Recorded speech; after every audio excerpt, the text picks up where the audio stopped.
eBay is an enormous global marketplace that allows almost anyone to sell almost anything. So if you're trying to buy coins on here, there are both some amazing deals and some amazingly obvious scams. Unfortunately for myself, I've been on the receiving end of the second one a couple times, namely the worst one being by far when I shelled out 270 doubloons for this supposedly 120-year-old roll of coins, despite the fact that banks didn't even start rolling coins 120 years ago. I will link that video in the description if you'd like to watch it. It's actually the first video I ever posted on this channel, but yeah, needless to say, that was my fault for being so foolish. But there are many listings out there that are much less obvious that claim to be unsearched coins, and often what these listings will do is actually present themselves as a roll of coins that has really good coins on the ends, but then it'll be filled up with a bunch of junk under the guise that everything in the roll could be valuable, but if it's not valuable, it's not on them because, quote unquote, the roll was unsearched, when in reality, the person selling the roll more often than not is actually creating it for themselves, putting the two best coins on the end, and then selling it off in an auction in order to have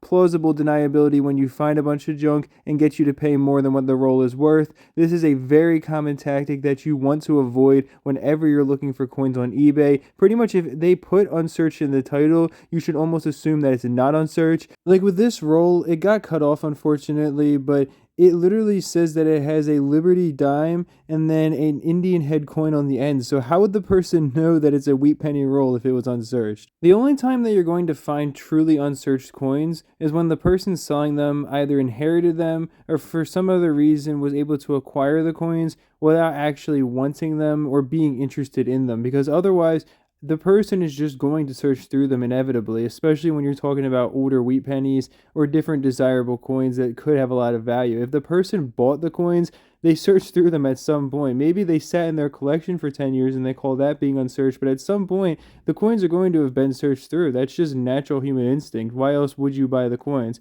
Unless you, like I said, acquire the coins some other way and are passing them on to a person who might actually want to go through them, they're not going to be unsearched. And I'll give you an example of something that actually ended up being a truly unsearched coin lot that I was lucky enough to purchase from eBay. I went through this on video. If you'd like to check out the video, I'll link that in the description as well, because this was a $17 purchase once the auction finished. However, I was able to find probably $100 to $150 worth of value of coins in there due to the fact that there were a bunch of semi-key dates.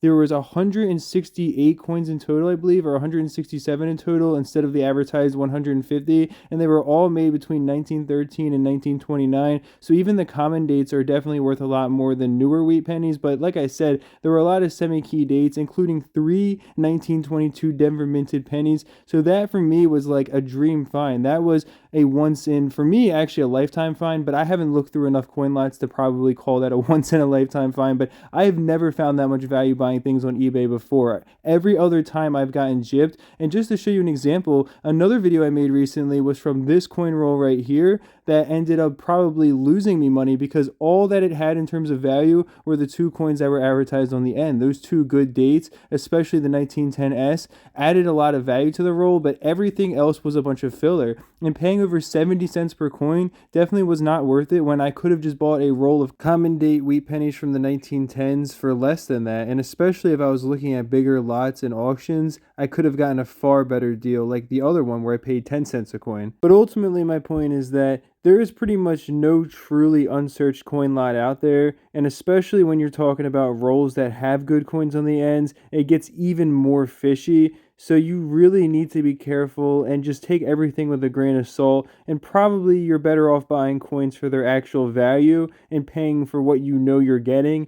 instead of being willing to pay for the allure of possibly finding something special.